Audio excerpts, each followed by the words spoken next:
गीता अध्याय 15 के श्लोक 16-17 में 3 प्रभु बताए हैं। ये 3 प्रभु कौन हैं? किस प्रभु की शरण में जाने के पश्चात जन्म और मरण समाप्त हो सकता है? 3 प्रभुओं में सबसे उत्तम परमात्मा कौन है? कैसा है? उसका क्या नाम है?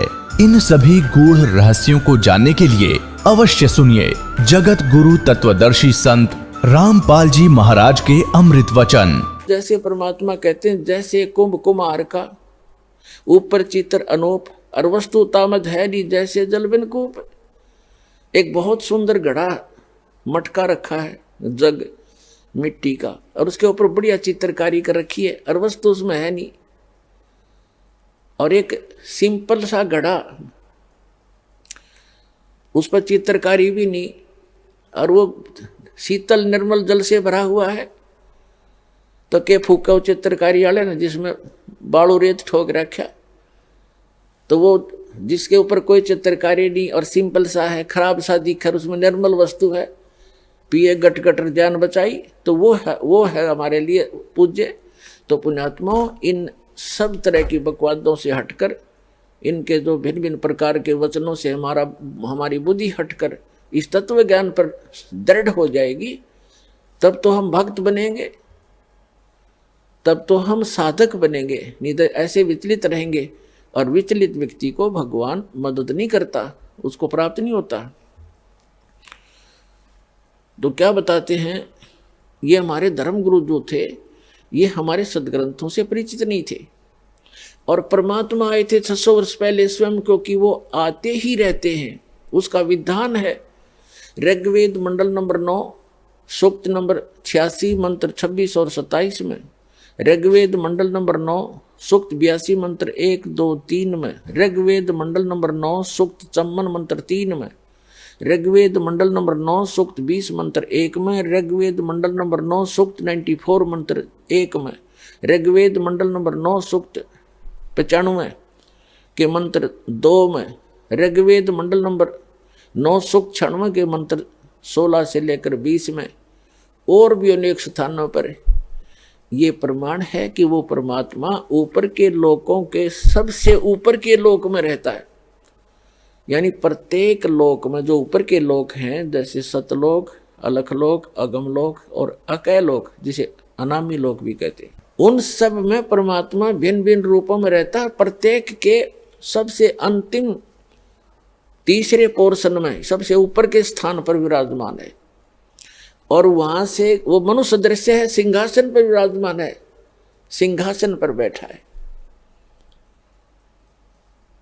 राजा के समान वहां पर सबको कंट्रोल करता है। सिर पे मुकुट है, सफेद छत्र है और सफेद सिंहासन है उस परम पिता का, बहुत सुंदर। और वहां से चल कर आता है, किस लिए, किस उद्देश्य से आता है? तत्व ज्ञान देने के लिए आता है, अच्छी आत्माओं को मिलता है। परमात्मा सतलोक से अपने निज स्थान से गति करके आते हैं, चल कर आते, यानी सह शरीर उनका चल के आना, कोई पैदल चलना नहीं, आकाश में उड़ जाना, 1 सेकंड में ऊपर पहुंच जाना, दूसरी सेकंड में नीचे पाना, इतनी गति है उस परम पिता की।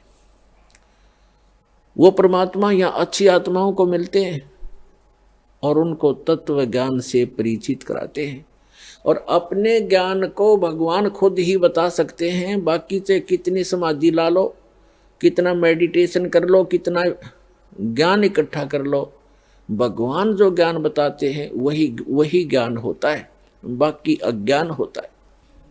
तो वो परमात्मा यहाँ आते हैं, अच्छी आत्माओं को मिलते हैं, प्रत्येक युग में आते हैं। क्या बताते हैं कबीर साहब? ये परम पुरुष हैं कबीर परमेश्वर जी। कबीर जी जो दुल्हा धाणक काशी में आए थे और 120 वर्ष रहे थे, और लोगों ने उनको कवि की संज्ञा देकर उनकी फाइल को बंद कर रखा था। ये पूर्ण परमात्मा हैं, अनंत कोट ब्रह्मांड के रचनहार हैं, हम सबके जनक हैं, हम सबके संकट को निवारण करने वाले भी यही भगवान है। ये प्रत्येक युग में आते हैं, और आप उसके बच्चे हो सभी, चींटी से लेकर हाथी, और राजा से लेकर एक प्रजा, रंक से लेकर धनवान, रिचमैन, ये सब उस परमात्मा के ही बच्चे हैं। और यहाँ सभी दुखी हैं। पुण्यात्माओं, यहाँ सुख नाम की चीज नहीं है। हमने झूठे सुख को सुख मान रखा है। एक दूसरे के दुख को देखकर अपने दुख को थोड़ा हल्का समझ करने सोचा बस हम सुखी हैं। जैसे एक व्यक्ति के 3 पुत्र थे, उनमें से एक की मृत्यु होगी और उसको इतना दुख था, बुरी तरह रो रहा था, ना कुछ खा रहा था ना पी रहा था। तो शोक व्यक्त करने के लिए रिलेटिव, रिश्तेदार, कुल के लोग, गांव नगर के लोग इकट्ठे होते हैं। उनमें से एक ऐसा व्यक्ति था जिसका एक ही पुत्र था और वही मृत्यु को प्राप्त हो चुका था कई वर्ष पूर्व। तो वो व्यक्ति जब वहां आया, अन्य व्यक्तियों ने कहा कि भाई जिसका 3 पुत्रों में से एक की मृत्यु हुई थी, उसको संबोधित करते हुए, सांत्वना देते हुए कहने लगे कि देखो इसकी तरफ देखकर जी ले, इसकी तरफ देखकर जी ले, इसका एक ही पुत्र था और उसकी मृत्यु होगी। इसने भी तो सब्र कर लिया, तो उसको राहत मिली, रोना बंद हो गया और ये सोच लिया तो शुक्र है भगवान, अच्छा मेरे तो 2 तो बच गए, इसका तो एक था बेचारे का, ये भी गया। तो फिर उसने शांति हुई, थोड़ा बहुत आहार भी किया। तो हमने क्या, वो पुत्र वापस आ गया? हम एक दूसरे को घना दुखी देखकर अपने थोड़े दुख को सुख मान रहे हैं। एक व्यक्ति बता रहा था कि मेरी लड़की का जन्म हुआ तब गुदा नहीं थी और मेरे पर पाड़ टूट गया हमारे परिवार पर दुख का।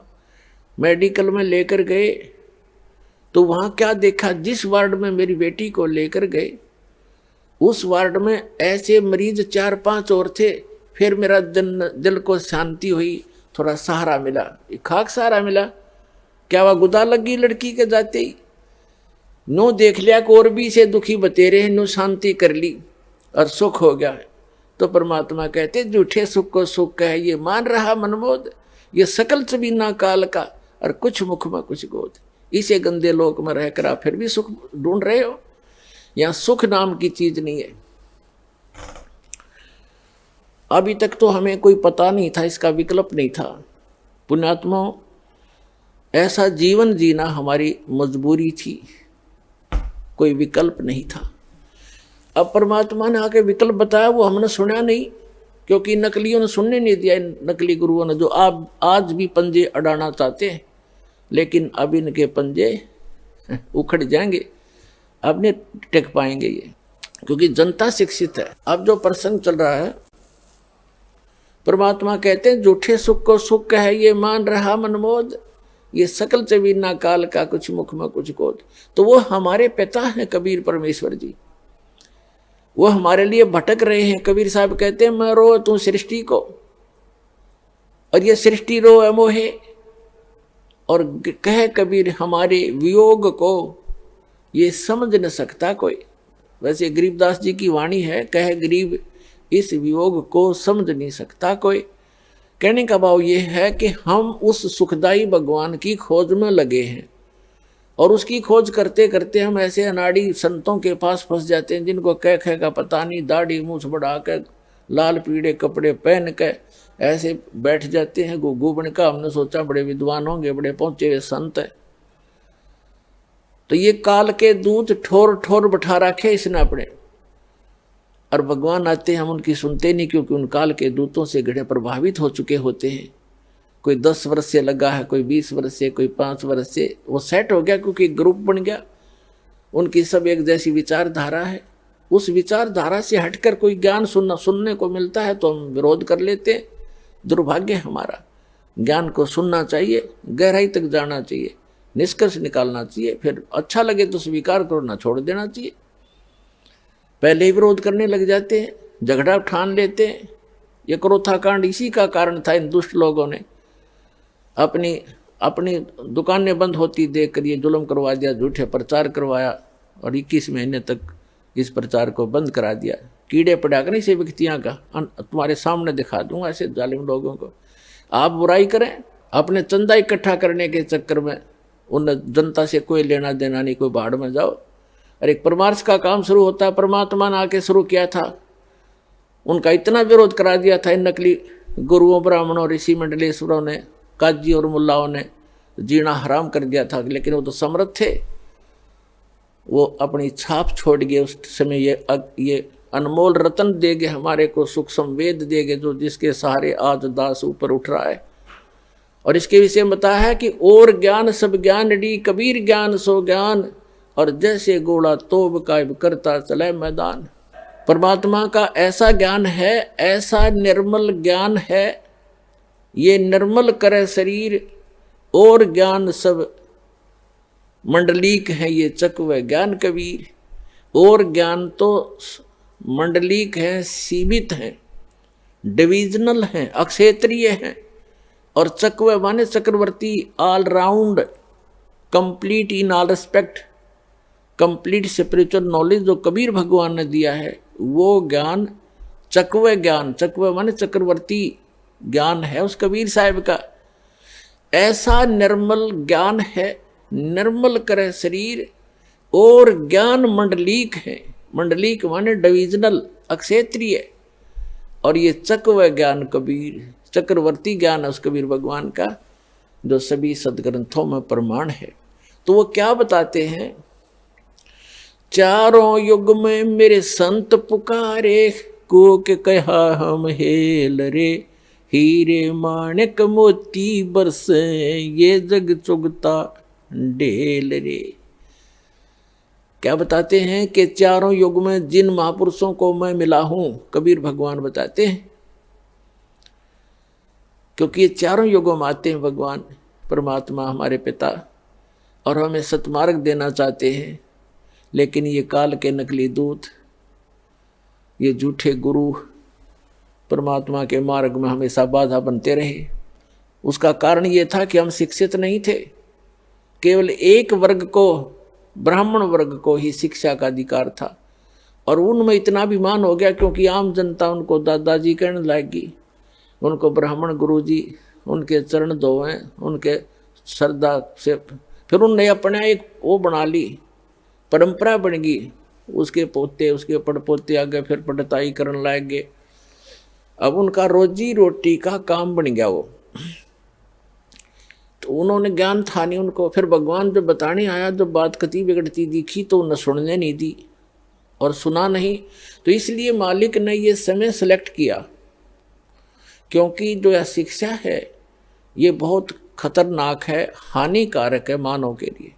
इसमें आदमी बेईमान बनता है, निर्लज्ज बन जाता है। आप देख रहे हो, अब थोड़ी सी शिक्षा होगी, ठीक से नौकरियां मिल गई हैं, और बकवाद करने लग गए। फिल्मों में देखो कैसे बेहुदे पढ़ाने लगे हैं, और चतुरता इतनी आ गई, भाई का भाई से प्यार रहा नहीं, माँ बेटे में आपस में खेचा तानी, बाप बेटे में खेचा तानी, भाई बहनों के मुकदमे कोर्टों में धक्के खा रहे। या चतुरता और अभिमान लाती है ये शिक्षा। इसलिए भगवान ने इसको टच नहीं होने दिया अपनी प्यारी आत्माओं तक। लेकिन अब कंपलसरी था, एक बार तो इससे बिगड़ेंगे, ये पता था मालिक को, बिगड़ेंगे सुधार लूंगा, क्योंकि मेरी आत्मा है, परमात्मा के लिए भटक रही है, इनको ज्ञान होगा फिर सुधर जल्दी जाएंगे, बेशक बिगड़ गए। लेकिन ऐसे उपकरण बनवा दिए दाता ने, इंटरनेट के system, television system, projector system. ये मनुष्य की सोच नहीं हो सकती, ये भूल जाना आपके, ये मनुष्य बना देगा। ये पहले ना बढ़ाए, मनुष्य 4 लाख वर्ष, 40 लाख वर्ष हो गए यही धक्के खाते ने। एक रेडू में, एक छोटी सी बैलगाड़ी में, और 6 खच्चर जोड़ के, ये घोड़े जोड़ के उसने घसीटे फिरा करते थे ईब तक। और अभी तक हमने देखा, किसान परिवार में जन्म था दास का, कोई ऐसा औजार नहीं था जो फसल को ढंग से समय पर निकाल ले। एक झाड़ बोझड़ा काट के, गेहूं को ऐसे डाल के, गेहूं को काट के उसको ऊपर बैलों समेत घुमाए जाया करते, 1 महीने में जाकर सेट होते थे। 100 मन गेहूं मुश्किल से निकलते थे। अरे 100 मन गेहूं काट दिए घंटे में, कट कट कट कट वो मशीन चल पड़ी। तो कहने का भाव ये है कि परमात्मा ने इसको कलयुग नाम दिया है, इसमें मशीनरी से काम चलेगा या मशीनरी भगवान ने दिमाग दिया जीव को। पहले ये मनुष्य यही थे, हमसे तो घने अच्छे अच्छे थे, नेक व्यक्ति थे। पहले का इतिहास देखें तो कितने निर्मल आत्मा के व्यक्ति थे। तो कहने का भाव यह है, परमात्मा ने अब शिक्षा देना अनिवार्य समझा और अब शिक्षा पाकर को छोटी सी पोस्ट बन गई, कोई IAS IPS या कोई मंत्री MLA बन गया या कोई जज बन गया। अब धरती तोल रखी सबने, सुनते नहीं, अपने से बड़ा किसी समझते नहीं। और पुण्यात्माओं, इस ज्ञान, जब ये ज्ञान होगा प्राणी को, इसको अपनी औकात का पता चलता है, तू क्या है और क्या करने जा रहा है, किसके लिए कर रहा है। ये किसी को हानि भी करने जाता है, अपने सामर्थ्य का दुरुपयोग करने से पहले वो फिर बहुत सोचेगा। अब आप देख रहे हो, छोटे से थोड़े बहुत किसी के पास पैसे हैं, बड़ी कोठी ले बना ली, बड़ी कार ले ली, और उनकी बहन बेटियां देखो कैसे एक बेहुदी औरतों की तरह कच्चे पैर पर घूमती हैं बड़े शहरों में। उसको ये आजकल विकास मानते हैं। तो पुण्यात्माओं, ये विकास नहीं, ये नाश है इस मानव का। अब इसको परमात्मा ने ये इंटरनेट चलाए, घर बैठे भगवान अपने बच्चों को ज्ञान देगा और घर बैठे वो भगवान को पहचानेंगे। शिक्षा इसलिए दी गई थी और इस शिक्षा का घनी आवश्यकता नहीं थी हमें। अब पुण्यात्माओं, हमने उद्देश्य क्या लेकर पढ़ाते अपने बच्चों को कि ये नौकरी लगे। 2% बच्चे नौकरी नहीं लग पाएंगे। कहाँ लगाएंगे? नौकरी लगे फिर कमाओगा कौन, बाकी काम कौन करेगा? तो ये शिक्षा अनिवार्य है अब वर्तमान में, ताकि हम सदग्रंथों को खुद देख लेंगे और अपना जो काम करने आए हैं संसार में उसको करना शुरू कर देंगे। और 2 रोटी भगवान आपको गणेश बढ़िया देगा, औरों से अच्छी देगा। इस भक्ति में ऐसी शक्ति है, परमात्मा पता नहीं कहाँ से बरकत शुरू कर देगा आपके। एक व्यक्ति शराब पीवे, बीड़ी पीवे, रोगी रहे, बीमारी से ग्रस्त रहता था और यूं कह रहा था जी 1-1 महीने के 5-5 हजार रुपये का खर्चा तो औषधियों का था पूरे परिवार का। और शराब पीता वो न्यारी, एक आधा सदस्य शराब भी पीता। और बीड़ी तो ये दादा लाई हो रही सबके घर में होकेर बीड़ी। अब परमात्मा ने दया करी, क्योंकि यहाँ आने वाले व्यक्ति को सबसे पहले ये बुराई छुड़वाई जाती है जो मनुष्य के योग्य नहीं है। ये तो राक्षसों का आहार था। उस बीड़ी, शराब, तम्बाकू, व्यसन जो करते थे वो पैसा बच गया और फिर डॉक्टरों के जाया करते थे बुराई बीमारी के कारण। परमात्मा 1 मिनट में ठीक कर दे। भगवान किसे कहते हैं? जब 5 हजार की दवाई असर नहीं करती, 200 रुपये की दवाई काम कर देगी आपके। नियमित बनाता है भगवान। तो वो पैसे बच गए, हो गए धनी। 2 नंबर का काम बंद कर दिया, कर्म सुधरने शुरू हो गए और घर में बरकत आपे होगी। और फिर परमात्मा कहते हैं, कल्पे कारण कौन है कर सेवा निकाम, और मन इच्छा फल देऊंगा जब पड़े मेरे ते काम।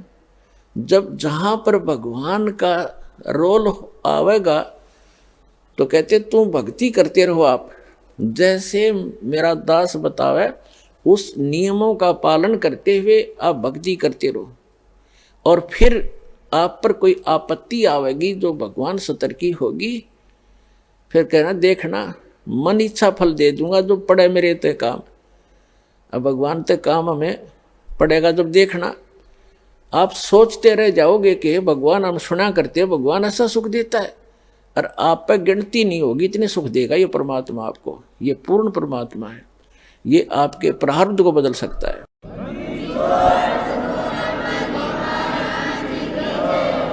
तो क्या बताते हैं परमात्मा के चारों युग में मेरे संत पुकारे और कूक कहा हम हेल रे, हीरे माणक मोती बरसे ये जग चुगदा ढेल रे। हम सत साधना और तत्व ज्ञान रूपी हीरे मोतियों की वर्षा कर रहे हैं कि बच्चों ये भक्ति करो, इससे आपको घना लाभ होगा।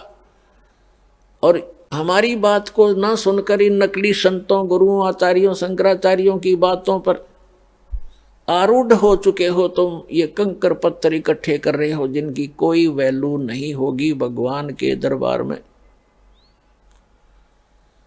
पर भी लेन जात है दुनिया, हमरा ज्ञान किने ना सुनिया। अब पर भी लेन जाते हैं, कहीं हरिद्वार पर कुंभ का मेला भर गया और कहीं इलाहाबाद में लग गया या कहीं और गया जी प्रयाग में कुंभ के मेले भरते हैं ये, और वहां पर भी लेकर कल्याण चाहते हैं। परमात्मा कहते हैं जहां आप स्नान करने जाते हो उस पर भी के समय कल्याणार्थ वो आपसे पहले वह मेंढक, मच्छी और कछुए पहले ही विद्यमान है, उनका कल्याण ना हुआ आज तक, वो वही धक्के खा रहे हैं। तो परमात्मा कहते हैं पर भी लेन जात है दुनिया, हमरा ज्ञान किने ना सुनिया। अब आगे बताना चाहते हैं परमात्मा के चारों युग में हम मेरे संत पुकारे, जिनको भगवान मिले उनमें से कौन कौन है। आदरणीय गरीबदास साहिब जी, आदरणीय धर्मदास साहिब जी, आदरणीय मुल्कदास साहिब जी, आदरणीय नानक साहिब जी, आदरणीय दादू दास साहिब जी, आदरणीय गरीबदास साहिब जी गांव छुड़ानी जरा झज्जर वाले हरियाणा वाले, आदरणीय गीसा दास साहिब जी गांव खेखड़ा जिला मेरठ उत्तर प्रदेश वाले, और आदरणीय स्वामी रामानंद जी काशी वाले, इनको वो परमात्मा मिले, इस दास को मिले। और पुण्यात्मा उन्होंने क्या बताया आकर के कि जैसे आदमी अभी आपको आज का जो सत्संग है, आज का जो समागम है वो किस उपलक्ष्य में है। दास अभी तक ये भूमिका ही बना रहा था। आज के सत्संग को आगे बढ़ाने के लिए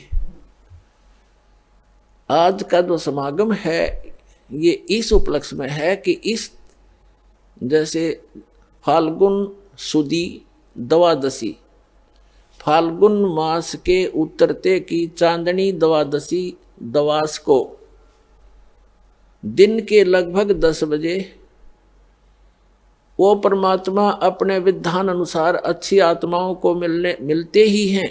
उनका विधान है ये, उस परम पिता का वेदों में प्रमाण है ये। वो परमात्मा अपने सतलोक से चलकर आए जो काशी में धानक रूप में रहा करते थे, 120 वर्ष रहे थे। सहशरीर आए थे, मालिक के कमल के फूल पर प्रकट हुए थे कबीर भगवान। वो परम अक्षर ब्रह्म सत्य पुरुष एक शिशु रूप धारण करके काशी शहर के बाहर एक सरोवर में कमल के फूल के ऊपर आके विराजमान हुए थे, नवजात शिशु का रूप धारण करके। एक नीरू नीमा नाम के निसंतान व्यक्ति थे, पति पत्नी थे।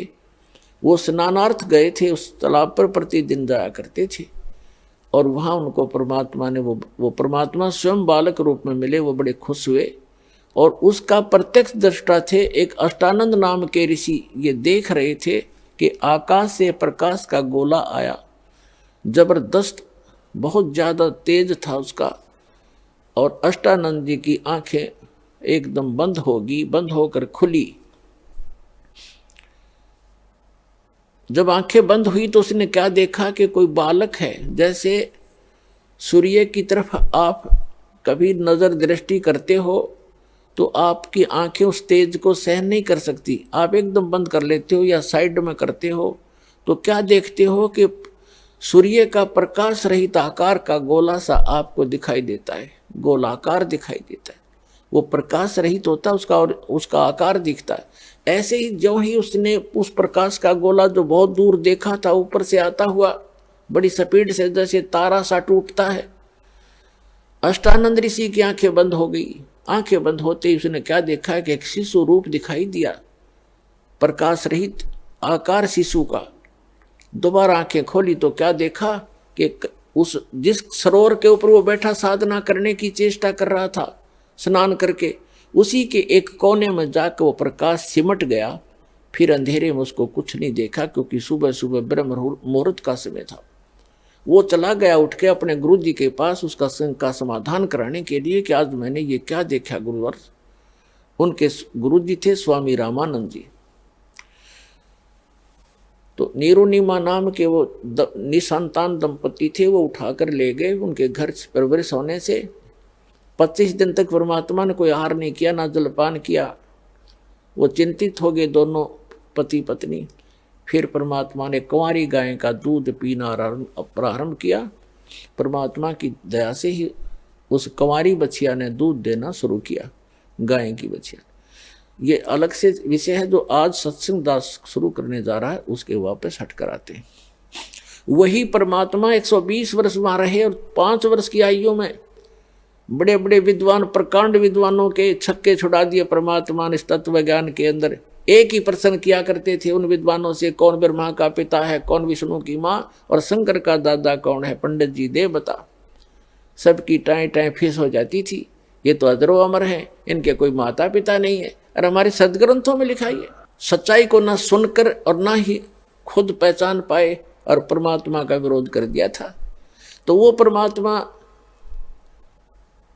फाल्गुन सुदी द्वादशी दिन में 10 बजे लगभग सन 1727 में और संवत 1784 में, क्योंकि आदरणीय गरीबदास जी का जन्म संवत 1774 में हुआ था, वैशाख के अंदर, और सन 1717 में। और परमात्मा आकर मिले जब वो 10 वर्ष के थे, सन 1727 में। 10 वर्ष के गरीबदास साहिब जी कौन थे, थोड़ी सी जानकारी देते हैं। गरीबदास साहिब जी का मूल गांव है करौथा, जहाँ पर अपना एक छोटा सा आश्रम था जो इन दुष्ट लोगों ने सुहाया नहीं, जिनकी रोजी रोटी बंद हो गई थी झूठों की, और वहाँ झूठा प्रचार करके जनता को भ्रमित किया, मुख्यमंत्री को भ्रमित किया, क्योंकि वो भी आर्य समाजी है। और दास के ऊपर झूठे आरोप लगा के और झूठे केस में जेल में डाल दिया और उसको आश्रम को ग्रहण कर लिया।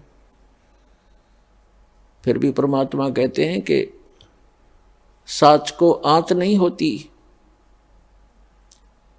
पुणात्मा आई कोर्ट ने हमारे हक में फैसला कर दिया।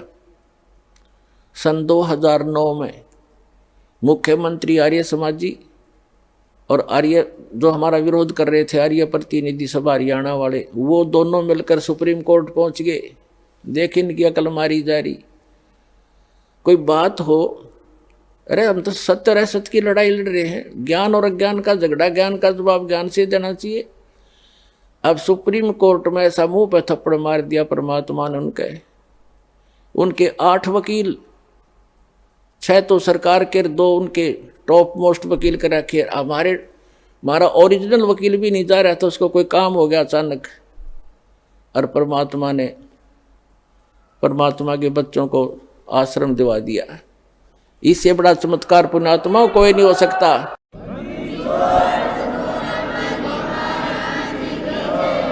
अब भगवान से बाहर कौन जाएगा? ये जज क्या है? ये भी परमात्मा के रिमोट से चलते हैं, उसी के बच्चे हैं, उनकी बुद्धि उनके हाथ में है। 1 सेकंड में सच्चाई को ऊपर ला दिया। अरे पुण्यात्मा, हमने उस आश्रम की आवश्यकता भी ना रह रही थी, क्योंकि वहाँ पर तुम्हारी गाड़ियाँ भी ना खड़ी हो सारी। जब आज हमारी व्हीकल चले जाओ, व्हीकल भी ना हो उसमें, वो तो ऑड्डे कर रह गया। लेकिन इनकी जात का बेड़ा पट गया कि इसे मुख्यमंत्री होया करें। राजा को चाहिए दोनों तरफ की बात सुनकर जब डिसीजन लेना चाहिए। एक तरफ जुआ जुड़ जा, तो ये कलयुगी राजाएं हैं। पुराने राजाओं का आप हिसाब लाओ। रामचंद्र जी राजा थे अयोध्या के, वो किसी मंत्री या किसी अपने साथी की बात में विश्वास नहीं करते थे, भगवान से डरने वाले थे। यदि कोई ऐसी जटिल समस्या होती, वे स्वयं वेश बदल कर जाया करते थे और निष्कर्ष निकाल कर निर्णय लिया करते थे। राजकाल के राजा, उनकी पार्टी के 2 बात कह दे, फलाना ऐसा है, दकड़ा ऐसा है, कर दो उसका नाश। लेकिन हमारे साथ भगवान है, हमारा विरोध करने वालों का नाश हो जाएगा। भगवान के बच्चों का नाश आज तक हुआ नहीं, हर ना होगा।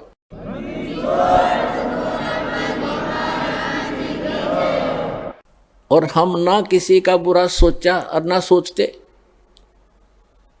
तो पुण्यात्माओं, ये गंदा लोक है। और अब और गंदे विचार हो गए हमारे, भगवान से डर रहा नहीं। और जब तक ज्ञान नहीं होगा अध्यात्म तो भगवान से डरना छोड़ देता आदमी, और तभी मार खाता है। और ज्ञान होगा फिर, जैसे बच्चा छोटा सा होता है,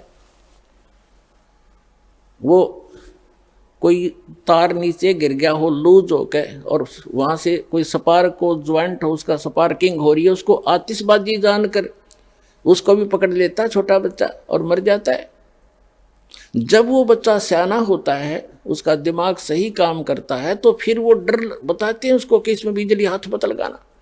फिर वो बच्चा औरों को भी बचाता है कि इसके निकट ना जाना, स्पार्क है, बिजली है, इसमें मर जाएगा, आप भी बचाएगा, औरों को बचाएगा। तो इसी प्रकार जैसे कोई बच्चा कोई बोतल रखी है जिसमें विष हो, और वो लगा के मुंह पे पी लेता, उसको पता ही नहीं, मर जाता है।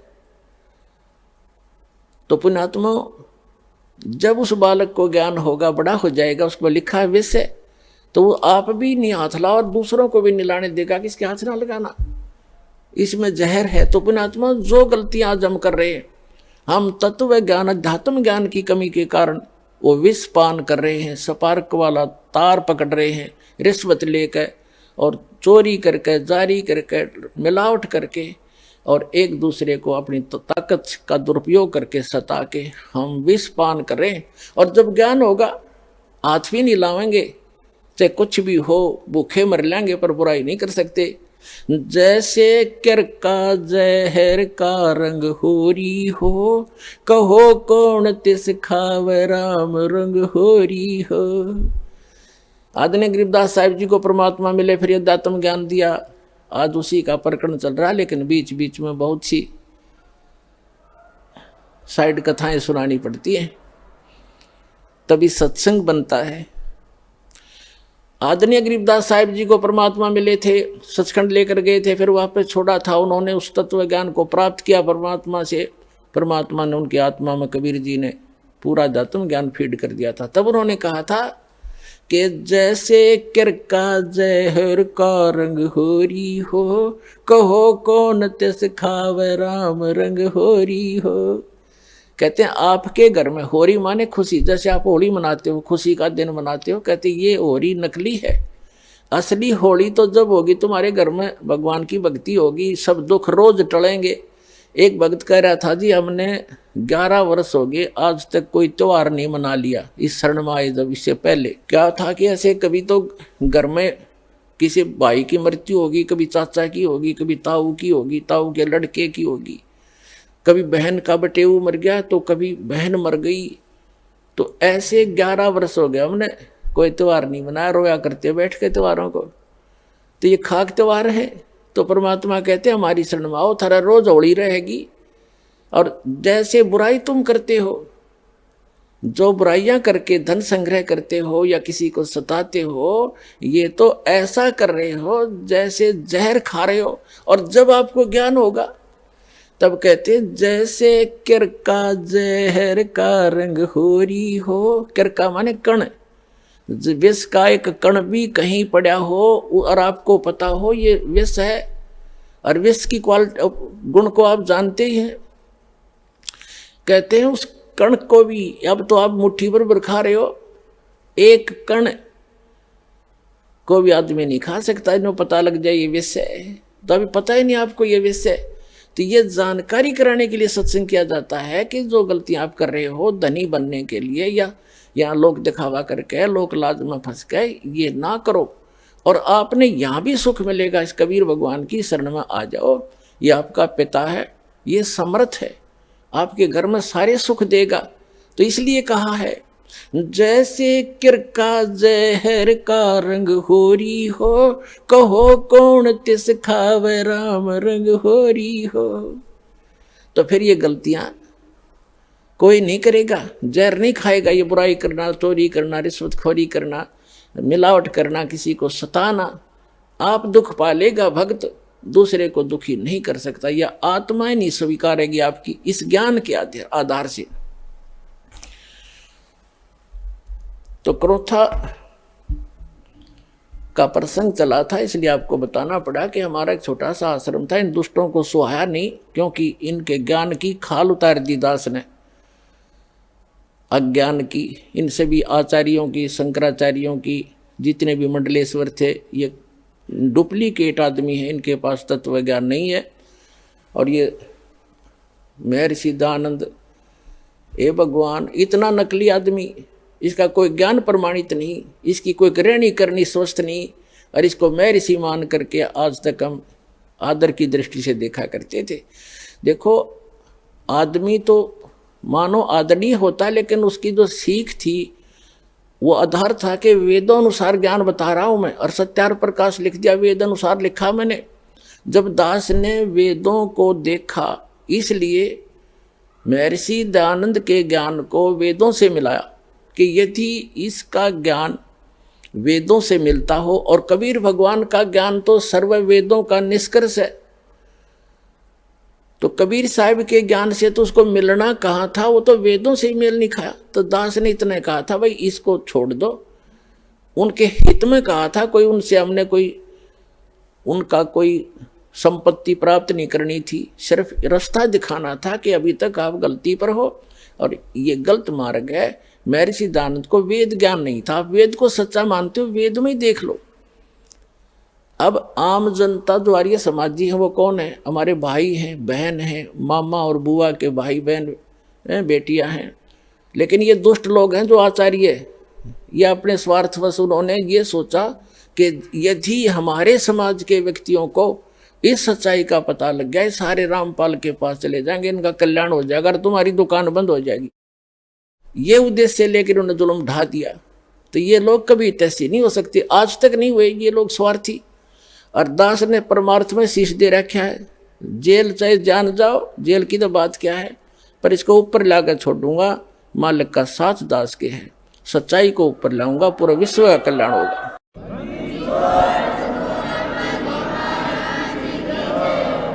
एक भक्त बता रहा था, बोला जी ये सतलोक आश्रम क्रोथा जो हमारा नहीं दे रहे, इनके साथ ऐसे बनेगी।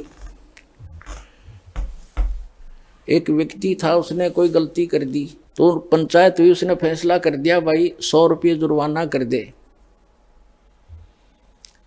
और चाहे 100 प्याज खा ले, इनमें से एक सेलेक्ट कर ले। वो बोला मैं प्याज खा लूंगा 100, वो ना खाएगे 20-30 खा गए। फिर तीसरा ऑप्शन रखा था, चाहे जूते खा ले 100, इन तीनों में से कोई एक सेलेक्ट कर ले। नो बोला मैं जूते खा लूंगा, प्याज नहीं खाए। 2-4 अच्छे लगते हैं जूते भी, नाट के जूते नहीं खाओ, 100 रुपये दे दूंगा। तो उन्हें प्याज भी खाए, जूते भी खाया, तो आखिर में जुर्माना भी देना पड़ा, दिया, पांडा छूटा। तो इन गेला न्यो बनेगी। हाई कोर्ट न राय, सुप्रीम कोर्ट न राय रही, फिर बकवाद कर रहे हैं। 1.5 महीना हो गया, सुप्रीम कोर्ट के आदेश को आज तक देना नहीं चाह रहे हमारे को। शर्मा मार लिया उस आश्रम ने, मारा डूंडा ठहरा क्या परमात्मा ने। तो पुण्यात्माओं, ये नीचता की हद कर रखी है इन लोगों ने। प्रशासन भी यहाँ तक खड़ा उनके साथ ही जुटा हुआ है। कोई बात नहीं, समय आने दो, दुनिया उनको बैड अकाउंट में लेगी। इनने इतिहास बुरा कर लिया, आने वाले समय में कंस और रावण को भूल जाएंगे, इस मुख्यमंत्री को याद किया जाया करेगा उनके स्थान पर। यह ऐसा जुल्म कर रहा है। हमारा किसी से विरोध नहीं है, हम ना किसी राजनीति से को इच्छा रखते हैं, किसी राजनीतिक व्यक्ति से, ना राजनीति में हमारा हिस्सा है। हम एक धार्मिक संस्था चला रहे हैं और पूरे विश्व में जाएगा, इसको कोई रोक नहीं सकता। जैसे इस मार्ग का कोई विरोध करेगा, भगवान का मार्ग है ये, इसमें कोई बाधक बनेगा, वो अंधा गधा होगा, अंधा गधा। जैसे एक समय एक अंधा गधा रेल की पटरी पर खड़ा हो गया और उसने देखा भाई गड़ गड़ गड़ होता आ रहा है, कोई तुझे डिस्टर्ब करने आ रहा है। जिधर से उसने आहट सुनी उधर दोनों पैर कर लिए पिछले और दलुत्ती पिना ली कि मुझे कोई छेड़ेगा। होता राजा बना खड़ा था बीच में, उसने ये नहीं मालूम था कि तू खुद गलत स्थान पर खड़ा है, को रेल के मार्ग में खड़ा है तू। जब ट्रेन निकट आई उसने अपनी शक्ति दिखाई, दोनों दुलती चलाई और ट्रेन ने पटक कर टुकड़े टुकड़े कर दिया भाई। तो पुण्यात्माओं, इस परमात्मा कबीर जी के मार्ग में ये अंधे गधे हैं जो बाधक बन रहे हैं।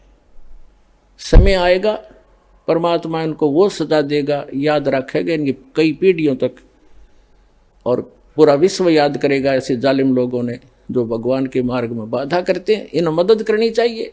ऐसा परोपकार हो रहा है, लाखों लोगों के सुख हो रहे हैं, बुराइयां छूट रही हैं, समाज की कुरीतियां दूर हो रही हैं, इनको एक आंख नहीं सुहा रही है। तो पुण्यात्मा, ये तो थोड़ा सा पिछला दर्द याद आ गया था, वो काट है दास ने और सच्चाई बताई है। अब सत्संग सुनाते हैं। और पुण्यात्मा, हम तो आज भी किसी के बुरे के हक में नहीं, और ना हम बुरा कर सकते। कबीर साहब की हम शिक्षा पर चलते हैं, जो तो को काटा बो ता को बो तू फूल, और तोय फूल के फूल हैं वाको है त्रिशूल। हम बुरा नहीं कर सकते, ना सोच सकते। इतना जरूर है भाई, पागल कुत्ते से बचने के लिए लठोड़ी जरूर रखनी पड़े कि पागल कुत्ता काटे ना जा, मारा नहीं करते, दिखाण दो उसे। तो हम उस शिक्षा का पालन करते हैं। हमारा कोई बुरा करे हम सपने में भी नहीं सोच सकते, हमारे विधान में नहीं है। ना तो हम भी उसी माटी के बने हुए, हम भी गलती कर लेते, लेकिन हमारा भगवान रुस जाएगा अगर हमने किसी का बुरा किया। लेकिन वो कौन सा अंधा थोड़ा ही है। परमात्मा कहते हैं कि मेरे तो छानी है, उससे क्या चीज़ छुपा है वो सब जानते हैं। तो हम आज भी यदि वो आकर अक्षमा याचना करनी पड़ेगी एक दिन उनको, और नहीं तो भयंकर पाप के भागी हो जाएंगे। आज भी आकर वो अक्षमा याचना करेंगे और भक्ति करेंगे तो हम सहर्ष उनको आम बच्चों की तरह स्वीकार करेंगे। लेकिन शायद उनके अंदर इतनी बुद्धि नहीं है, अहंकार में खत्म हो चुके हैं वो सभी हमारे भाई हैं। पूरी पृथ्वी के प्राणी हमें एक परमात्मा के बच्चे हैं, हमें तो पता लग चुका है। ठीक है, घर का बालक या कोई पालतू कुत्ता भी पागल हो जाए, उससे बचना पड़ता है, फिर वो अलग बात है। लेकिन पूरे संसार के जितने भी प्राणी हैं, हम एक पिता की संतान हैं और सबके उद्धार के लिए प्रयत्न है। अब जो मानव शरीरधारी प्राणी हैं वो नाम लेंगे, दीक्षा ग्रहण करेंगे, बुराई त्याग देंगे, उनका तो मोक्ष होगा ही होगा। साथ में इस भक्ति, सत भक्ति, परमात्मा के दिए हुए इस अमृत वाणी के प्रचार से, और जो भक्त जाप करते हैं, सिमरण करते हैं, सुबह शाम दोपहर कि भगवान की वाणी उच्चारण करते हैं और हवन यज्ञ करते हैं, धर्म पुण्य करते हैं, इनसे पूरे वातावरण में परिवर्तन आ रहा है। पूरे वातावरण में पशु पक्षियों पर भी असर होगा। जैसे एक बच्चा जा रहा सिमरण करता हुआ भगवान का, बहन बेटी भाई बस में बैठा है, तो उसका असर आसपास के भी होगा। जैसे कोई बीड़ी पीकर छोड़ता है, वो तो सारा कुछ वो इसी में गड़बड़ हो रही है और आसपास को भी नुकसान करता है, वो साथ बैठे वालों को। इसी प्रकार जैसे कोई हलवा बनाता है, हलवा बनाने वाला तो खा रहा है, लेकिन आसपास के घरों में भी अच्छी महक जा रही है, उनको भी आनंद आ रहा है। तो इसी प्रकार जो सत भक्ति कर रहे हैं वो हलवा खा रहे हैं, और उनके आसपास के मकानों में भी उसकी सुगंध अच्छी जा रही है। हर एक मीठ पकावा है, आप भी मरे, दूसरों को भी बुरी बदबू जा उसकी। तो इस प्रकार जो सत भक्ति आप जी कर रहे हो, ये पूरे विश्व को लाभ होगा। आइए अब हम उन श्रद्धालुओं के अनुभव जानते हैं जो जगत गुरु तत्वदर्शी संत रामपाल जी महाराज जी से दीक्षा प्राप्त कर चुके हैं तथा उनके द्वारा बताए गए भक्ति मार्ग पर चल रहे हैं। जी नमस्कार। नमस्ते सत साहेब सर। क्या नाम है जी आपका? राधा गणेश यादव। राधा जी कहाँ से आए आप? जिला सातारा, महाराष्ट्र से। जी क्या करते हैं आप? मैं पहले एक कंपनी में अकाउंटेंट थी, अभी मेरा जेंट्स वेयर कबीर साहब गारमेंट कपड़े का शॉप है खुद का। राधा जी, संत रामपाल जी महाराज की शरण में आने से पहले आप क्या भक्ति साधना करते थे? जैसे ही हमारे घर में मतलब जैसे हमारे समाज में पारंपरिक भक्ति थी वो करती थी, और जो भी बड़े लोग करते हैं वह उनका ही देख के मैं भी गणेश जी की और गुरुदेव दत्त जी की भक्ति करती थी। मेरे को ना बचपन से ही भगवान बहुत प्रिय लगते थे। उनकी मूर्ति ना जहाँ कहीं भी मैं अपने पिताजी के साथ जाऊँ तो वहाँ से मूर्ति खरीद के लाती थी, घर में उनको बिठाती थी मंदिर में, और उनके साथ घंटों बातें करती थी कि आप भगवान हो, आप कभी तो सामने आओगे। ऐसे में भक्ति करती थी। तो मैं ऐसे ही बचपन से भक्ति करती थी। जैसे जैसे मैं स्कूल जाने लगी, बड़ी होने लगी, जब मैं कॉलेज में गई थी तब मैं महाराष्ट्र में संतों की भूमि है तो मैंने ज्ञानेश्वरी ग्रंथ पढ़ा, भगवत गीता पढ़ी, तो उसमें से मेरे को इंटरेस्ट आने लगा कि ये कुछ अच्छा है। तो मैंने उस पर स्टडी करना शुरू किया। जैसे कि वहाँ को रात को 9 से 12 बजे उनके प्रवचन होते थे, कीर्तन होते थे, वो मैं सुनने जाती थी, डायरी लेके जाती थी, मैं सब नोट करती थी कि वो एक अध्याय लेते हैं या फिर एक दोहा लेते हैं और उस पर वो विस्तारित से बात करते हैं, बताते हैं कि हमने कैसे जीवन जीना है, नहीं जीना है। तो मेरे को वो अच्छा लगने लगा, तो मैंने भी उस पर स्टडी किया और मैं भी खुद एक वक्ता बन गई, मैं भी प्रवचन करने लगी कॉलेज के टाइम में ही। तो मैं ऐसे देखती थी कि जब भी सारे श्रद्धालु आगे बैठते हैं और मैं प्रवचन करती हूँ तो वो मेरे से ये चाहते हैं कि ये हमें कुछ मतलब उनके जो दुख थे वो उनका दुख का निवारण मैं करूं, लेकिन मेरे को ही एक दुख था कि मेरे को भगवान चाहिए था जो मेरे को नहीं मिल रहा था। तो मैं उस बात से संतुष्ट नहीं थी कि जो मैं बता रही हूँ इनको ये सही नहीं है, मेरे को सही भगवान चाहिए, मेरे को भी कोई गुरु चाहिए, मैं खुद गुरु नहीं बनना चाहती थी। तो राधा जी, आपकी जो परमात्मा की तलाश थी वो कैसे पूरी हुई? जी, मेरी शादी होने के बाद, मैं बचपन से इतनी भक्ति करती थी, तो शादी होने के बाद 6 महीने में मेरे को उस घर में, मतलब जहाँ पे मेरी शादी हुई वहाँ पे मेरे को ये बात पता चली कि इनके घर में जो छोटा संतान है उसको कभी पुत्र प्राप्ति नहीं होता था। तो मेरे को तो ये बात सुन के बहुत डर लगा कि मैं तो भक्ति पहले से ही करती थी तो मैंने और भक्ति बढ़ा दी।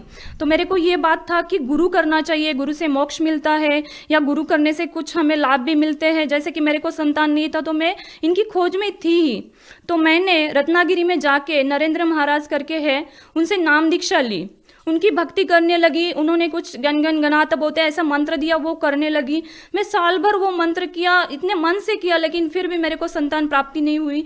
इसके साथ मैं डॉक्टर को भी ट्रीटमेंट कर रही थी। जैसे कि मेरे हस्बैंड आर्मी में थे तो मैं हरियाणा, पंजाब, जहाँ भी उनके साथ जाऊँ, जहाँ जाऊँ वहाँ बड़े डॉक्टर को दिखा रही थी। जैसे कि मैं दिल्ली में भी आई थी तो सबसे बड़ा RR हॉस्पिटल करके है, वहाँ बहुत सारे बाहर से डॉक्टर आते हैं, मतलब परदेशी से डॉक्टर आते, तो उनको भी दिखाया था। मेरे मतलब डॉक्टर लोग बोलते थे कि आपके रिपोर्ट्स नील है, आप में कोई ऐसा इशू नहीं कि आपको संतान ना हो, लेकिन फिर भी संतान नहीं हो रही थी। वैसे भी मैं आध्यात्मिक में ज़्यादा रुचि रखती थी तो मैं भगवान पे भरोसा करती थी कि है भगवान तो वो मिलेगा। तो मैं ऐसी ही भक्ति करती रहती थी। तभी एक दिन मेरे हस्बैंड ने जम्मू कश्मीर से मेरे को फ़ोन किया और उन्होंने संत रामपाल जी महाराज जी के बारे में मुझे बताया कि ऐसे ऐसे संत हैं और उनका मैं आपको एक ज्ञान गंगा करके बुक कुरियर से भेज रहा हूँ, आप वो पढ़ना। उनके सत्संग आते हैं, उनके सत्संग आते वो भी सुनना, एक मेमोरी कार्ड भी लेना, मतलब डाउनलोड करना यूट्यूब से। ऐसे करके मेरे को उन्होंने सब बात बताया कि आप ढूंढ लो, सर्च करो तो आपको उनके सत्संग भी मिलेंगे। तो उन्होंने मेरे को बुक भेजा तो मैंने वो बुक पढ़ना शुरू किया, फिर उनके सत्संग देखना शुरू किया। जैसे कि मैंने आपको बताया मेरे को आध्यात्मिक पहले ही रुचि थी, जो मैंने ग्रंथ भी पढ़े थे, तो अब मेरे समझ में आने लगा कि सच में इनमें तो संत रामपाल जी महाराज जी ने प्रूफ के साथ बताया है कि भगवत गीता में क्या है, ज्ञानेश्वरी में क्या है। और मैं जो पढ़ रही थी या मैं भी प्रवक्ता बन के किसी को सुना रही थी वो तो सब गलत था। जो मैं किसी को बता रही थी वो शास्त्रों के विरोध था। और जो मैं अभी ज्ञान गंगा बुक में पढ़ रही हूँ, जो मैं टीवी चैनल पे देख रही हूँ कि वो एक अध्याय का अर्थ प्रमाण के साथ बता रहे, तब वो बात मेरे समझ में आई। मैंने पूरा पुस्तक पढ़ लिया, उनका सत्संग भी सुना और ये सब ज्ञान समझ के मैंने संत रामपाल जी महाराज जी की नाम दीक्षा बरवाला आश्रम सतलोक हरियाणा में जाके 25 दिसंबर 2013 को मैंने जाके संत रामपाल जी महाराज जी से नाम दीक्षा ली। आपने बताया कि आपने संत रामपाल जी महाराज से नाम दीक्षा ली, आपने बहुत सारे गुरु बनाए, उनको अपनी समस्या भी बताई, लेकिन इसके बावजूद भी आपको कोई समाधान नहीं मिला। डॉक्टर्स के पास भी आप गए अपनी समस्या को लेके, बहुत सारा ट्रीटमेंट भी आपने करवाया, लेकिन जब आप संत रामपाल जी महाराज के आश्रम में जाते हैं तो आपकी संत रामपाल जी महाराज से क्या बात होती है? क्या उनसे आप मिल पाते हैं? क्या आपने अपनी समस्या संत रामपाल जी महाराज को बताई? जी, बहुत अच्छा क्वेश्चन किया सर आपने, क्योंकि मैंने जैसे आपको बताया कि मैंने पहले 2 गुरु किए थे। जब मैं उन गुरुओं के मिलने गई थी तब मैंने वहाँ का सिस्टम देखा था कि वहाँ पे VIP की लाइन अलग होती है, पुलिस की लाइन अलग होती है, आर्मी की लाइन अलग होती है और जो गरीब है उनकी लाइन अलग होती है। और फिर दर्शन के लिए जब दिन सुबह से लेकर शाम तक नंबर आता है तो बताया जाता है कि गुरुजी अब नहीं है, कल सुबह दर्शन मिलेगा। तो मेरे को ये बात समझ में नहीं आती थी। मतलब ये समझ आ रहा था कि यार ऐसा क्यों, हम दुखों के लिए उनके पास आते हो और वो हमसे मिलते भी नहीं है, और अगर हम बहुत दूर दूर से आए तो हम रहेंगे कहाँ, तो उनकी जगह रहने के लिए भी पैसे देना है, खाने के लिए भी पैसे देना है, कंबल ओढ़ने के लिए चाहिए तो उसके लिए भी पैसा देना है। लेकिन जब मैं संत रामपाल जी महाराज जी के आश्रम में गई थी तो मैंने ये डिफरेंस देखा कि वहाँ तो बस एक ही लाइन है, चाहे वीआईपी आए, मंत्री आए, पुलिस आए, आर्मी वाले कोई भी आए, सभी एक लाइन में जाएंगे। और वहाँ तो सुबह से लेके शाम तक गुरुजी हर एक से मिलके सर पे हाथ रख के एक एक को आशीर्वाद दे के उनके दुख पूछ पूछ के दर्शन दे रहे थे। तो ये बहुत बड़ा डिफरेंट, मतलब जो मैं न्याय देने वाला भगवान जो ढूंढ रही थी कि इस दुनिया में न्याय नहीं है कहाँ, और वो दे सकता है तब बस एक भगवान दे सकता है। और जब मैं बरवाला आश्रम गई तब संत रामपाल जी महाराज जी के रूप में मुझे ये दिखाई दिया कि यहाँ न्याय मिलता है और वो सबको ऐसे दर्शन देते हैं। जब वो दर्शन देने के लिए आते हैं तो चाहे कितनी भी भीड़ हो, संत रामपाल जी महाराज हर एक को दर्शन देके हर एक का दुख सुन के ही वो वापस जाते थे। ये डिफरेंस मैंने इन दो गुरुओं में देखा। और जैसे ही हम मतलब मैं बरवाला आश्रम पहुंची थी तो 9:30 बज चुके थे। हमने जैसे ही नाम दीक्षा ली, वहाँ पे हमें नियम बताए गए, हमने नाम दीक्षा ली। अभी दर्शन लेना चाहती थी, जैसे कि मेरे को उनके दर्शन करने ही थे, क्योंकि मेरे को पता चला था कि संत रामपाल जी महाराज मतलब जो कबीर साहिब के रूप है, जो बरवाला धाम में आए हुए वो भगवान है, तो उनको मैं देखना चाहती थी। लेकिन अभी वो दर्शन देके चले जा चुके थे और अब हम 2 पति पत्नी ही थे दर्शन के लिए। तो ये बहुत बड़ा डिफरेंस मैंने देखा कि मतलब इतने बड़े संत हैं वो, और 2 आदमी के लिए वो दर्शन के लिए फिर वापस आ गए और मुझे और मेरे पति को उन्होंने दर्शन दिया। मैं दर्शन देने के बारे में भी एक बात बताना चाहूँगी कि जैसे मेरे को बचपन से आदत थी कि मूर्ति में मैं भगवान ढूंढ रही थी, मेरे को वो दिखना चाहिए। जैसे ही मैं बरवाला आश्रम में मतलब संत रामपाल जी महाराज मेरे को दर्शन देने आए, तब उनका साक्षात दर्शन देखा मैंने, जैसे कि उनके शरीर से रोम रोम ऐसे प्रकाश आ रहा है, जैसे मैंने अभी तक वो टीवी पे ही देखा था, जैसे कि चक्र घूम रहा है। और वो इतने इतने सुंदर दिख रहे थे कि मतलब छोटा बच्चा भी इतना सुंदर नहीं होता, इतना सुंदर मेरा भगवान मुझे दिखाई दिया, जो आज संत रामपाल जी महाराज कबीर साहिब के ही रूप है, जो मेरे को बरवाला आश्रम में उन्होंने साक्षात दर्शन देके बताया जी। राधा जी, जैसे आपने बताया कि जब आप सतलोक आश्रम बरवाला में गए तो आपने संत रामपाल जी महाराज का एक प्रकाशमय नूरी रूप देखा, तो हम आपसे जानना चाहेंगे क्या आपको जो 7 साल से इतनी सारी प्रॉब्लम थी, जो आपको बीमारियां थी, क्या संत रामपाल जी महाराज से नाम दीक्षा लेने के बाद, उनके दर्शन करने के बाद आपकी जो समस्याएं थी उसमें भी आपको कोई लाभ मिला? जी, जैसे ही संत रामपाल जी महाराज जी ने मेरे पति को आशीर्वाद दिया, तब उनको, वो आर्मी में बॉक्सर थे, तो वो बॉक्सिंग रिंग में जब खेल रहे थे तो गिर गए थे और उनकी रीढ़ की हड्डी टूट चुकी थी। जैसे उनको आशीर्वाद मिला, 80% उनको राहत तो वहाँ मिल गई। और जैसे वो बाहर आके हम दोनों ने बात किया संत रामपाल जी महाराज जी के बारे में, तो उन्होंने बताया कि संत रामपाल जी महाराज जी ने बोला है कि अभी आप मतलब जो परमेश्वर से मांगा है वो आपको मिला है। तो उसके हफ्ते बाद ही मैंने अपना प्रेगनेंसी चेक किया तो मैं पॉजिटिव थी और मेरा प्रेगनेंसी स्टार्ट हो चुका था। ये सब संत रामपाल जी महाराज जी के मंत्र लेने से, उनके आशीर्वाद से ही मुझे मिला था, जो कि मैं 7 साल पहले इतना भक्ति करती थी, इतने गुरु किए थे, मतलब मैं बहुत बचपन से भक्ति करती थी, तब भी मेरे को किसी भगवान से ये नहीं मिला। लेकिन जब संत रामपाल जी महाराज जी से मैंने ऐसे अरदास किया, संत रामपाल जी महाराज जी के आशीर्वाद से संतान प्राप्त हुई। संत रामपाल जी महाराज जी की जब से नाम दीक्षा लिए तब से बहुत सारे मतलब रोज डेली उनके लाभ होते हैं। लेकिन फिलहाल ये अभी एक जो इंसिडेंस हमारे साथ हुआ है वो बहुत बड़ा हुआ है, मैं बताना चाहूँगी जी। अभी 30 मार्च 2021 को मैं और मेरे हस्बैंड कोविड पॉजिटिव हुए। मेरी हालत तो ठीक थी, लेकिन मेरे हस्बैंड की हालत बहुत ख़राब थी। उनका 23 स्कोर था और वो बिल्कुल भी ऑक्सीजन नहीं ले पा रहे थे। आईसीयू में 7 दिन मैं उनके साथ थी, मतलब जैसे उनका ऑक्सीजन निकाल जाए तो मछली की तरह तड़प रहे थे और इतने सीरियस थे मेरे पति। तो एक दिन डॉक्टर ने बोला कि अभी इनका ऑक्सीजन लेवल 100 सैचुरेशन रखने के बाद भी इनको सांस लेना नहीं आ रहा है, तो भी यहाँ से गला काटना पड़ेगा और यहाँ से नलिया डाल के उनको ऑक्सीजन देना पड़ेगा। मेरे को इस बात से बहुत डर लगा। नहीं, मेरे मतलब जो परमेश्वर की मैं भक्ति करती हूँ संत रामपाल जी महाराज जी की, तो इसमें से ऐसा तो नहीं होगा। तो मैंने उस टाइम तो डॉक्टर को कुछ भी बात नहीं बोला, मैं शाम को आपसे बात करूंगी ऐसे करके बोला। और जब मैंने प्रार्थना लगाई, मतलब मनोमन आत्मा से प्रार्थना की संत रामपाल जी महाराज जी से कि आपने जीवन दान तो दे दिया, लेकिन आप श्वास बढ़ाना आपके लिए कोई बड़ी बात नहीं, मतलब ये ऑक्सीजन था जो कम पड़ रहा था वो बढ़ाने के लिए आपके लिए कोई बड़ी बात नहीं है। ऐसे मैं मन में प्रार्थना करी। उसी दिन रात को मैं ऐसे रो रो के संत रामपाल जी महाराज जी से बात किया। उसी दिन 3 बजे जिस हॉस्पिटल में मेरे पति थे वहाँ पे और 11 पेशेंट थे जिनका सेचुरेशन 80% था, किसी का 85% था, लेकिन इनका बहुत कम था, 70-75 था। तो मतलब सबसे खराब स्थिति इनकी थी, सबसे पहले ये मरने वाले थे। ऐसे डॉक्टर ने बोला था कि आप इनके ऊपर पैसा मत खर्च करो। लेकिन जब मैं संत रामपाल जी महाराज जी से ऐसा बात किया, उसी दिन 3 बजे गुरुजी संत रामपाल जी महाराज जी ने मेरे हस्बैंड को दर्शन दिया, उनको अमृत जल पिलाया। और जैसे ही उनको अमृत जल पिलाया, उनके फेफड़े जो 23% मतलब डैमेज हो चुके थे, वो इतने मतलब जैसे अमृत जल पिया तो उस फेफड़े में से वो अंदर जाते हुए उन्होंने महसूस किया। और उसके बाद उनका सैचुरेशन बढ़ने लगा। डॉक्टर भी हैरान था कि सुबह ऑपरेशन करवाना है, जब उन्होंने आके देखा तो इसका सैचुरेशन तो बढ़ गया, इसको अभी ऑपरेशन की कोई जरूरत नहीं। और जैसे हॉस्पिटल में वो 11 पेशेंट और थे जो जिनकी स्थिति अच्छी थी और मेरे हस्बैंड की स्थिति बहुत खराब थी। तो मैं 1 हफ्ते की बात बता रही हूँ, उस हफ्ते में वो 11 के 11 पेशेंट चले गए। लेकिन पर संत रामपाल जी महाराज जी की दया से मेरे हस्बैंड की जान बच गई और उनको ऑक्सीजन के साथ डिस्चार्ज दिया गया। जो ऑक्सीजन उनको दिया था वो डॉक्टर ने बोला था कि कम से कम आपको 3 महीने घर में जाके ऑक्सीजन लेना पड़ेगा, आप चल नहीं पाओगे, आपको बेड रेस्ट ही करना है।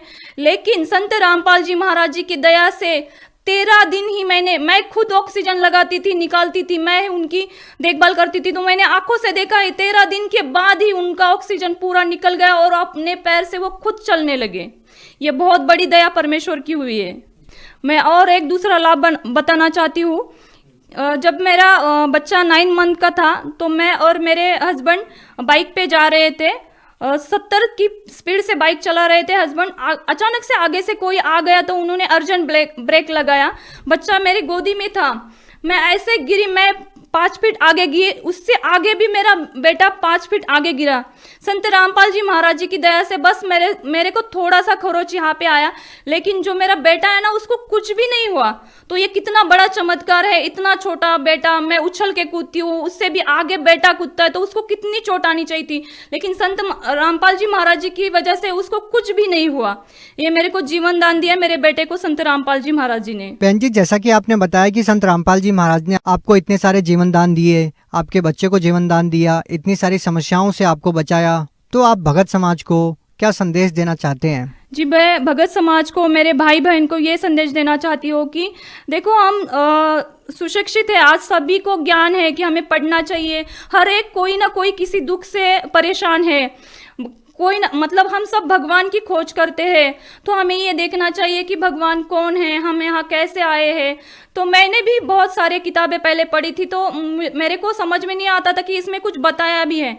लेकिन जब ज्ञान गंगा बुक पढ़ी तो मुझे सृष्टि रचना पता चली कि हम यहाँ कैसे आए हैं, ये काल देवता कौन है, हमारे साथ इतने सारे इंसिडेंट्स क्यों घटते हैं, इसके पीछे क्या कारण है, क्या वजह है, हमने ढूंढना चाहिए। लेकिन हम क्या करते हैं, जैसे हमारी पारंपरिक भक्ति है, हम अंधे होके वो भक्ति करते रहते हैं और रोते रहते हैं कि हमारे साथ कुछ भी अच्छा नहीं होता है। लेकिन मैंने जो अनुभव किया है, आप भी मतलब पढ़े लिखे हो तो उनके बहुत से चैनल पे सत्संग आते हैं, वो सुनो, उनकी ज्ञान गंगा बुक पढ़ो, जीने की राह बुक है वो पढ़ो। राधा जी, जो व्यक्ति संत रामपाल जी महाराज से नाम दीक्षा लेना चाहते हैं वो उनसे नाम दीक्षा कैसे ले सकते हैं?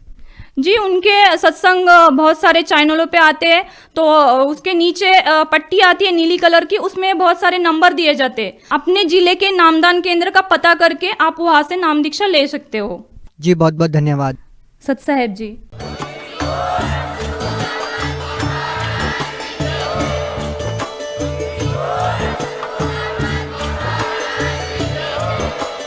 आप सुन रहे थे जगत गुरु तत्वदर्शी संत रामपाल जी महाराज जी के मंगल प्रवचन। अधिक जानकारी के लिए विजिट कीजिए हमारी वेबसाइट www.jagatgururampalji.org।